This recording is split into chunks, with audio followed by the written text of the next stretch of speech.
Question 1. A client in early recovery experiences intense cravings and anhedonia, reporting that nothing brings them pleasure anymore. From a neurobiological perspective, this is primarily due to A. Damage to the prefrontal cortex, impairing impulse control. B. Depletion of serotonin receptors, leading to mood dysregulation. C. Dysregulation of the mesolimbic dopamine system, affecting the reward pathway. D. Overactivity of the hypothalamic pituitary adrenal, HPA, axis, causing chronic stress. Answer: C. Dysregulation of the mesolimbic dopamine system, affecting the reward pathway.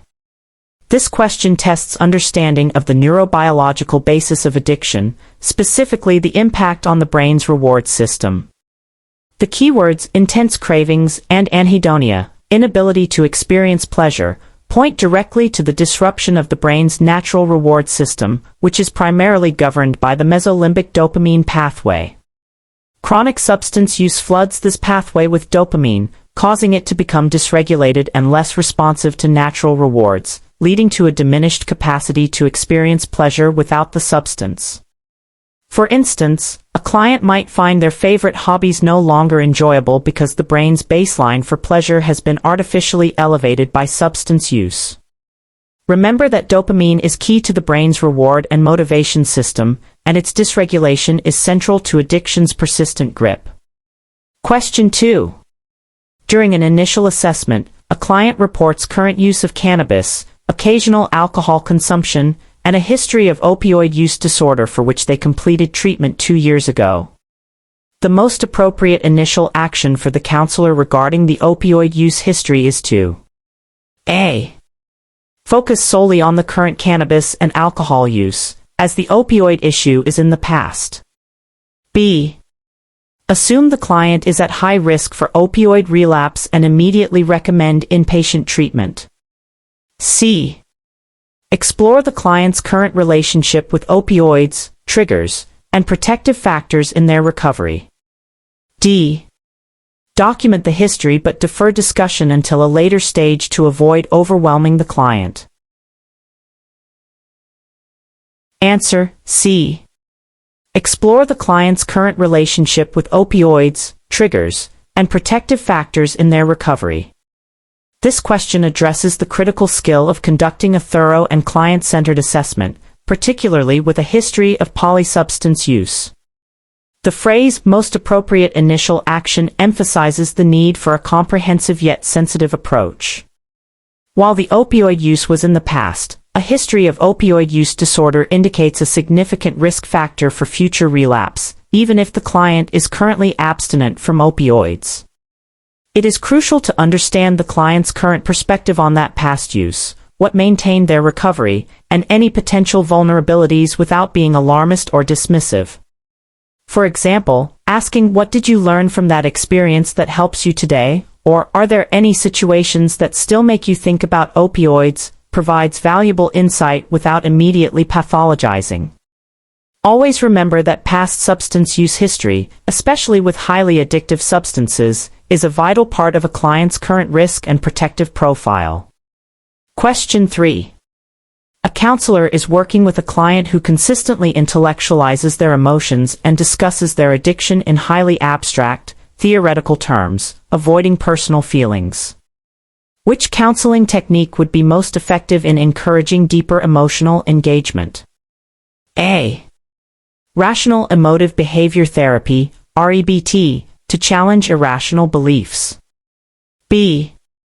Cognitive Behavioral Therapy, CBT, to identify thought patterns. C. Motivational Interviewing, MI, to explore ambivalence. D. Gestalt therapy techniques, such as the empty chair. Answer: D. Gestalt therapy techniques, such as the empty chair. This question focuses on applying specific counseling techniques to address a common client presentation, intellectualization, and avoidance of emotional processing. The keywords intellectualizes their emotions and avoiding personal feelings indicate a need for an experiential, here and now approach to break through defenses. While other therapies address thoughts and motivation, Gestalt therapy's empty chair technique directly encourages clients to engage in a dialogue with a part of themselves, another person, or a conflict, thus externalizing and processing emotions in the moment.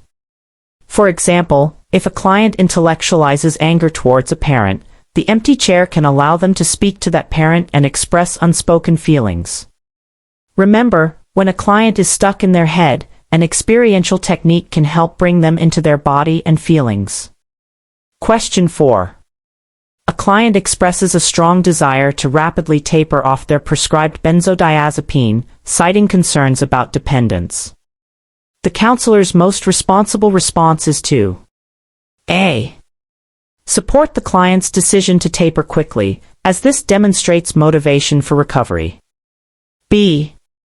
Advise the client that benzodiazepine withdrawal can be dangerous and refer them to a medical professional for a supervised taper. C. Explain the risks of benzodiazepine dependence but allow the client to self-manage their taper. D. Suggest switching to an antidepressant, as it has a lower risk of dependence. Answer B. Advise the client that benzodiazepine withdrawal can be dangerous and refer them to a medical professional for a supervised taper. This question tests the counselor's understanding of the physiological risks associated with certain substance withdrawals and the scope of practice. The keyword benzodiazepine is crucial because withdrawal from this class of medication can be life-threatening due to potential seizures, delirium, and other severe symptoms. While supporting client autonomy is important, a counselor's primary responsibility is client safety, and advising a medically supervised taper is essential to mitigate these risks. For instance, a counselor should explain that while the desire to reduce medication is understandable, doing so without medical oversight could be very dangerous. Always remember that detoxification from alcohol and benzodiazepines requires medical supervision due to their severe and potentially fatal withdrawal symptoms. Question 5. A client with a co-occurring major depressive disorder and alcohol use disorder reports consistent engagement in recovery meetings but notes worsening depressive symptoms despite abstinence from alcohol. The most appropriate initial adjustment to the treatment plan would be to A. Increase the frequency of recovery meetings. B. Refer the client for a psychiatric evaluation and potential medication management. C. Focus solely on relapse prevention strategies, as these are paramount in early recovery. D. Encourage the client to find a new sponsor, as the current one may not be effective. Answer B. Refer the client for a psychiatric evaluation and potential medication management. This question highlights the importance of integrated treatment for co-occurring disorders, especially when symptoms of one disorder worsen despite progress in the other. The keywords worsening depressive symptoms and despite abstinence from alcohol strongly indicate that the depressive disorder requires specific, professional intervention beyond typical addiction recovery steps. While increasing meeting attendance or focusing on relapse prevention are valuable, they do not directly address a worsening mental health condition that likely requires a different level of care. For example, continued depression could severely undermine a client's ability to maintain sobriety, making a psychiatric evaluation crucial for appropriate diagnosis and treatment, such as antidepressant medication. Remember, co-occurring mental health issues need integrated and specific care, not just general addiction treatment. Question 6. A client in outpatient treatment for stimulant use disorder informs their counselor that they were offered a promotion at work, but it requires them to relocate to a city where they previously relapsed. The counselor's primary ethical consideration in this situation is A. To advise the client against taking the promotion to protect their sobriety. B. To support the client's career advancement, as it demonstrates progress. C. To assist the client in developing a comprehensive relapse prevention plan specifically addressing the risks of relocation. D. To refer the client to a career counselor, as this issue is outside the scope of addiction counseling. Answer: C. To assist the client in developing a comprehensive relapse prevention plan specifically addressing the risks of relocation. This question presents a common real-world dilemma where a positive life event can also pose a significant relapse risk, testing the counselor's ethical and practical application of relapse prevention principles. The keyword primary ethical consideration directs the focus to the counselor's responsibility to protect client well-being while supporting growth. While advising against the promotion might seem protective, it infringes on client autonomy, and simply supporting the promotion ignores the risk. The most ethical and effective approach is to proactively work with the client to mitigate the risks associated with the new environment, leveraging their recovery skills. For instance, the counselor could help the client identify triggers in the new city, locate support groups, and establish a new sober network. Always empower clients to navigate challenges by building robust coping strategies and support systems. Question 7. According to ASAM, American Society of Addiction Medicine, criteria, a client requiring intensive outpatient treatment, level 2-1, would typically present with A. Minimal risk of relapse and stable living environment. B. Significant challenges in one or two dimensions, but manageable in a structured outpatient setting. C. Acute intoxication or withdrawal potential requiring 24-hour medical monitoring. D.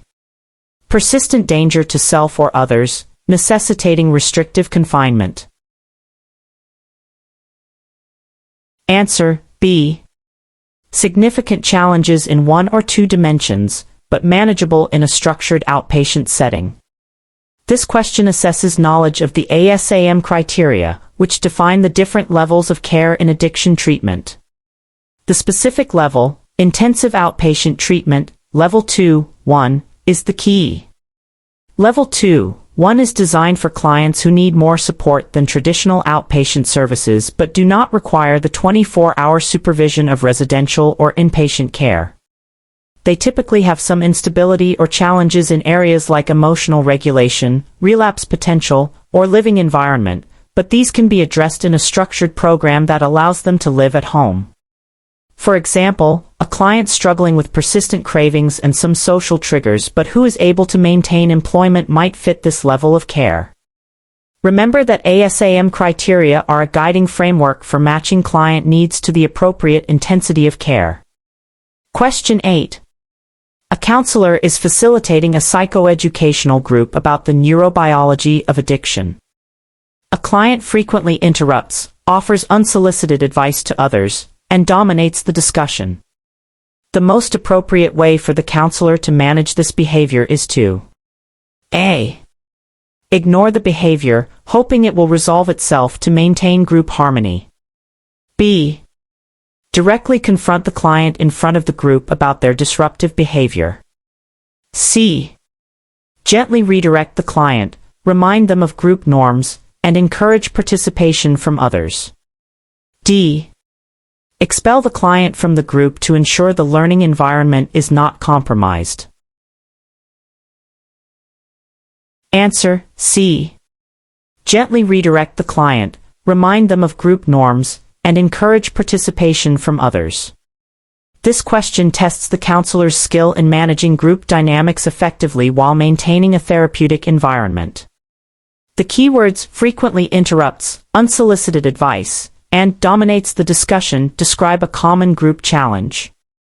While ignoring the behavior can be detrimental to the group, overly harsh confrontation can shame the client and disrupt the group further. A gentle redirection, reminding the group of shared norms, like equal airtime, and then actively inviting others to speak, allows the counselor to manage the behavior constructively without shaming the individual. For example, the counselor might say, "That's an interesting point, John. Let's hear what others think about this topic as well." Remember that effective group facilitation balances individual needs with the needs of the group as a whole. Question 9. A client in long-term recovery who is also a peer support specialist discloses to their counselor that they are experiencing compassion fatigue and feelings of burnout due to their demanding role. The counselor's primary ethical responsibility in this situation is to A. Encourage the client to continue their work, as it is beneficial for their own recovery. B. Advise the client to immediately resign from their peer support position. C. Help the client develop strategies for self-care and set professional boundaries, and potentially refer for additional support. D. Refer the client to a different counselor, as this situation creates a dual relationship conflict. Answer: C. Help the client develop strategies for self-care and set professional boundaries, and potentially refer for additional support. This question delves into ethical considerations and the importance of counselor competence regarding client well-being, particularly for those in helping roles themselves. The keywords compassion fatigue and burnout indicate a need for proactive intervention to protect the client's mental and emotional health, which directly impacts their recovery and professional functioning. While peer support work can be beneficial, neglecting burnout can lead to relapse or further distress. The counselor's role is to equip the client with tools to manage stress and maintain boundaries, rather than dictating career choices or creating an unnecessary dual relationship issue. For example, the counselor could help the client explore time management, relaxation techniques, or the importance of supervision in their peer role. Always prioritize the client's well-being by fostering self-care and healthy boundaries, especially for those in demanding roles. Question 10. A client reports that they have been experiencing intense anxiety and irritability, as well as difficulty sleeping since abruptly discontinuing a high daily dose of alcohol 3 days ago. Which of the following is the most immediate concern? A. Post-acute withdrawal syndrome, pause. B. Development of Wernicke-Korsakoff syndrome. C. Risk of severe alcohol withdrawal, including seizures or delirium tremens. D. Progression to full-blown alcohol-induced mood disorder. Answer: C. Risk of severe alcohol withdrawal, including seizures or delirium tremens. This question tests knowledge of the critical and potentially life-threatening nature of alcohol withdrawal. The keywords abruptly discontinuing a high daily dose of alcohol and symptoms like intense anxiety, irritability, and difficulty sleeping strongly suggest that the client is experiencing acute alcohol withdrawal. This condition can rapidly escalate to severe and dangerous complications such as seizures and delirium tremens, DTs, which are medical emergencies. The other options are either less immediate or less severe.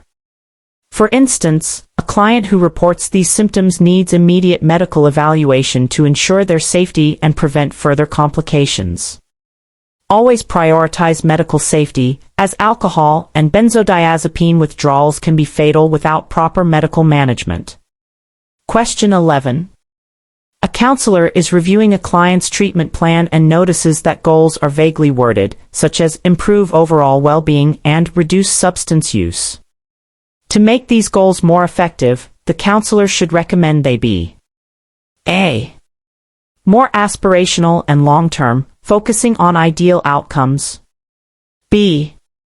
Measurable, achievable, relevant, and time-bound, SMART. C. Focused on the client's past behaviors to identify patterns. D. Directed solely by the counselor's professional judgment. Answer: B. Measurable, achievable, relevant, and time-bound, SMART. This question addresses a core principle of effective treatment planning, creating concrete and actionable goals. The keywords vaguely worded and more effective highlight the need for specificity and clarity. SMART goals, specific, measurable, achievable, relevant, time-bound. D. provide a clear framework for defining objectives that can be tracked, evaluated, and adjusted. For example, instead of reduce substance use, a SMART goal would be attend 3 weekly support group meetings for the next 4 weeks and report 0 instances of alcohol consumption. Remember, well-defined goals provide direction for both the client and counselor and allow for progress to be clearly identified. Question 12. A client insists that their family member, who is also in recovery, share details of their own treatment journey during a family counseling session. The client believes this would be beneficial for their own understanding. The counselor's most appropriate response is to A. Facilitate the sharing, as it promotes openness within the family. B. Gently remind the client about the family member's right to confidentiality and autonomy regarding their personal story. C. Suggest the family member share only general insights, avoiding specific details. D. Explain that the family member's journey is irrelevant to the client's current treatment. Answer B. Gently remind the client about the family member's right to confidentiality and autonomy regarding their personal story. This question tests the understanding of ethical boundaries, confidentiality, and individual autonomy within a family counseling context. The key phrase insists that their family member share details highlights a potential breach of the family member's right to choose what they disclose. While openness is generally positive, it must be consensual.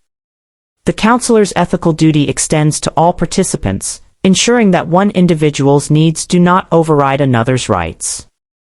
For example, the counselor could say, "I understand you're curious about family member's experience, but it's important that we respect their privacy and allow them to share only what they are comfortable with."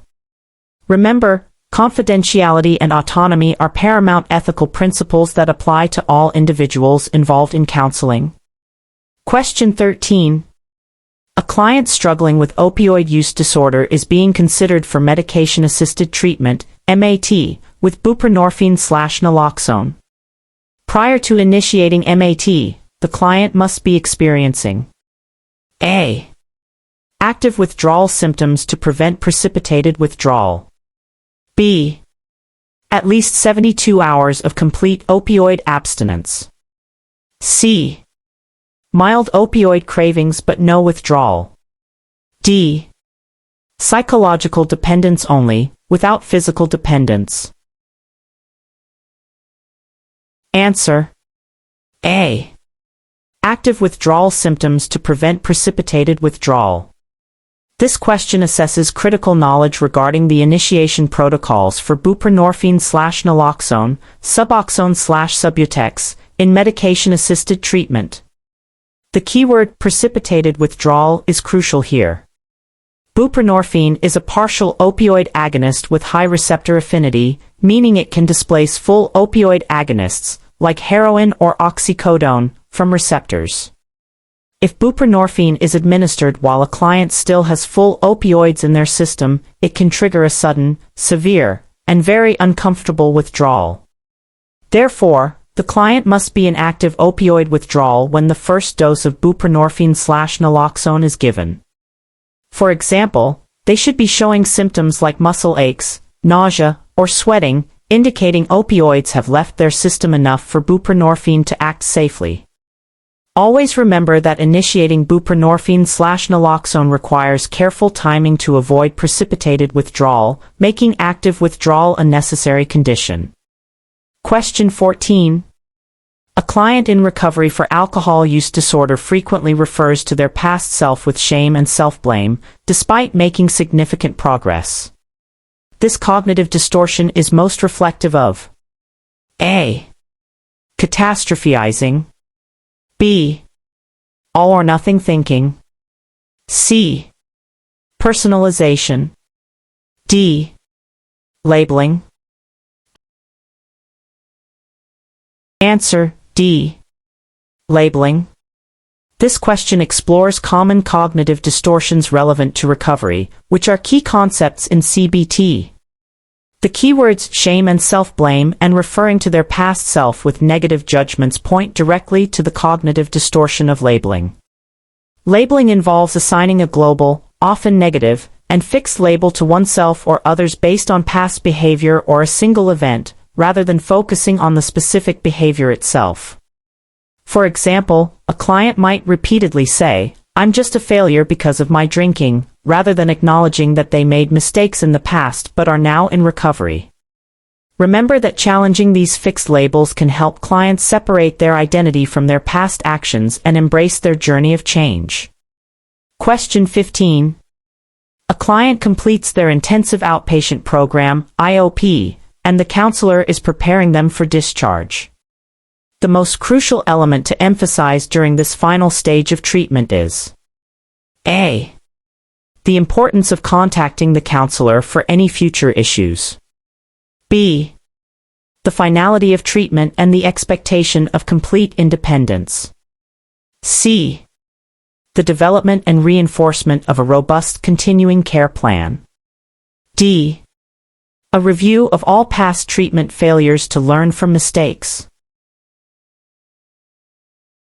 Answer: C. The development and reinforcement of a robust continuing care plan. This question highlights the importance of continuity of care and relapse prevention at the conclusion of formal treatment. The keywords final stage of treatment and most crucial element direct the focus to preparing the client for sustained recovery beyond structured programs. While reviewing past failures or offering continued counselor contact can be helpful, the continuing care plan, which includes elements like support groups, sober living arrangements, sponsorship, and healthy activities, is the roadmap for long-term sobriety. For example, this plan ensures the client has concrete steps and resources to fall back on when challenges arise, rather than leaving them to navigate recovery alone. Always remember that discharge from formal treatment is not the end of the recovery journey, but a transition to a self-managed, supported path. Question 16. A counselor receives a subpoena for a client's records. The client previously signed a general consent for release of information to the legal system, but it did not specifically mention subpoenas. What is the counselor's most ethical and legally sound first action? A. Immediately comply with the subpoena and release the requested records. B. Inform the client about the subpoena and seek their specific, informed consent for disclosure. C. Refuse to release any information, citing general confidentiality rules. D. Consult with the agency's legal counsel before taking any action. Answer: B. Inform the client about the subpoena and seek their specific, informed consent for disclosure. This question tests critical knowledge of confidentiality, client rights, and legal obligations, particularly concerning subpoenas. The keywords subpoena and general consent did not specifically mention subpoenas are crucial. While a subpoena is a legal demand, it does not automatically override federal confidentiality regulations like 42 CFR Part 2 for substance use disorder records, or HIPAA, which often require specific client consent for disclosures, even with a subpoena. The most ethical and legally sound first step is to inform the client and obtain their explicit, informed consent for the disclosure. For example, explaining the subpoena's implications and giving the client options, including potentially challenging it, respects their autonomy and legal rights. Always remember that client consent, particularly for substance use disorder records, is highly protected and generally supersedes a general consent or a simple subpoena. Question 17. A client in early recovery experiences pink cloud syndrome, feeling euphoric and overly optimistic about their sobriety, believing that challenges are behind them. The most appropriate therapeutic response is to A. Reinforce the client's positive outlook, as it is a sign of progress. B. Gently acknowledge their positive feelings while normalizing the potential for future challenges and the need for continued vigilance. C. Challenge their optimism directly, warning them about potential relapse. D. Focus on identifying and processing underlying trauma, as pink cloud is a defense mechanism. Answer B. Gently acknowledge their positive feelings while normalizing the potential for future challenges and the need for continued vigilance. This question addresses a common phenomenon in early recovery, testing the counselor's ability to provide realistic and balanced support. The keywords pink cloud syndrome, euphoric and overly optimistic, and believing that challenges are behind them indicate a need to temper unrealistic expectations without dampening positive motivation. While it's important to validate a client's positive feelings, it's equally crucial to gently educate them about the reality of long-term recovery, which includes ongoing challenges. For example, a counselor might say, "It's wonderful that you're feeling so positive and hopeful. Many people experience this feeling early on, and it's a great sign. It's also normal for tough days to come, so continuing to use your tools and support system will be really important." Remember to balance validation with realistic education to prepare clients for the marathon of recovery, not just the sprint. Question 18. A client presents with symptoms including vivid hallucinations, delusions, disorganized speech, and impaired social functioning, suggesting a possible psychotic disorder in addition to their substance use. As an addiction counselor, the initial and most crucial step is to A. Begin immediate substance use disorder treatment, as sobriety will resolve the psychotic symptoms. B. Refer the client for a comprehensive psychiatric evaluation to accurately diagnose and treat the psychotic symptoms. C. Attempt to manage the psychotic symptoms with behavioral interventions alone. D. Focus on harm reduction strategies related to their substance use until psychotic symptoms subside naturally. Answer B. Refer the client for a comprehensive psychiatric evaluation to accurately diagnose and treat the psychotic symptoms. This question emphasizes the ethical and practical importance of appropriate referrals and integrated care, especially with severe co-occurring mental health conditions. The keywords vivid hallucinations, delusions, disorganized speech strongly point to a possible psychotic disorder, which falls outside the primary scope of an addiction counselor's direct treatment expertise for acute symptoms. While substance use can induce psychotic symptoms, an accurate differential diagnosis and potentially medication management by a psychiatrist are critical for client safety and effective treatment. For example, an addiction counselor can maintain a therapeutic relationship while ensuring the client receives the specialized psychiatric care needed for their acute mental health symptoms. Always remember to prioritize safety and refer to specialists when symptoms indicate a need for expertise beyond your scope of practice. Question 19.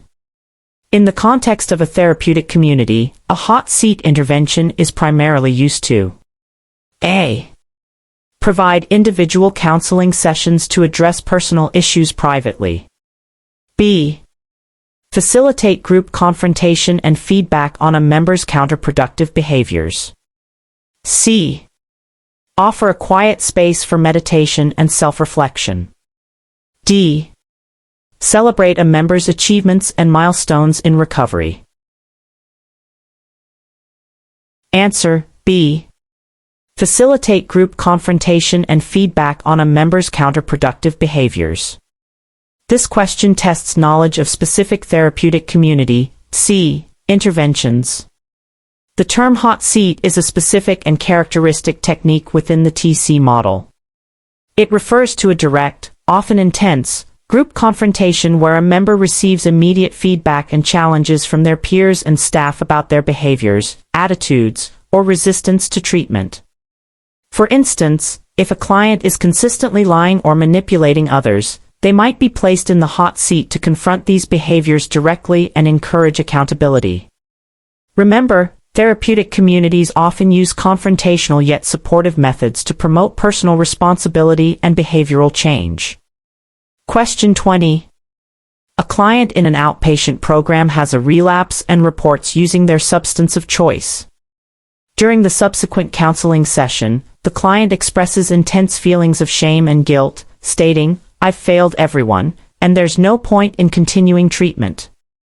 The most effective response by the counselor would be to A. Remind the client of the serious consequences of relapse and the need to recommit to abstinence. B. Validate their feelings of shame and guilt while reframing the relapse as a learning opportunity. C. Immediately refer the client to a higher level of care, such as inpatient treatment. D. Focus on identifying the specific triggers that led to the relapse, avoiding emotional discussion. Answer B. Validate their feelings of shame and guilt while reframing the relapse as a learning opportunity. This question addresses a critical moment in recovery, managing relapse and the associated emotional fallout. The keywords intense feelings of shame and guilt and no point in continuing treatment highlight the client's vulnerability and risk of disengagement. While addressing triggers is important, the immediate priority is to address the client's emotional state to prevent them from abandoning treatment altogether. Validating their feelings shows empathy, and reframing the relapse as a learning experience shifts the focus from failure to growth, which is crucial for motivation. For example, a counselor might say, "It sounds like you're really struggling with how this makes you feel, and that's completely understandable." Relapse is often a part of the recovery process for many, and it can teach us a lot about what we need to adjust in our plan. Remember that compassion and a focus on learning, rather than judgment, are essential after a relapse. Question 21. Which of the following best describes the primary goal of the screening stage in the addiction treatment continuum? A. To gather detailed historical data for a comprehensive diagnosis. B. To determine if a problem exists and if further assessment is needed. C. To develop a personalized treatment plan with specific goals. D. To monitor progress and ensure ongoing adherence to recovery principles. Answer B. To determine if a problem exists and if further assessment is needed. This question tests understanding of the distinct stages within the addiction treatment continuum, specifically the purpose of screening. The keyword primary goal focuses on the initial function of screening. Screening is a brief process designed to quickly identify individuals who may have a substance use disorder or be at risk, thus determining if a more in-depth assessment is warranted. It's not about making a diagnosis or developing a treatment plan, but rather about flagging potential issues for further investigation. For instance, a short questionnaire asking about frequency and quantity of use would be a screening tool. Remember that screening is the gatekeeper, deciding whether a client needs to proceed to a more detailed evaluation. Question 22. A client taking disulfiram, antabuse, for alcohol use disorder consumes alcohol and experiences a severe adverse reaction. This is an example of what type of pharmacological intervention? A. Agonist therapy. B.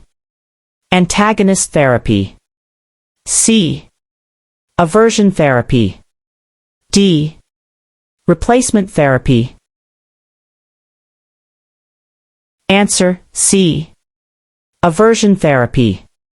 This question assesses knowledge of specific pharmacological approaches in addiction treatment.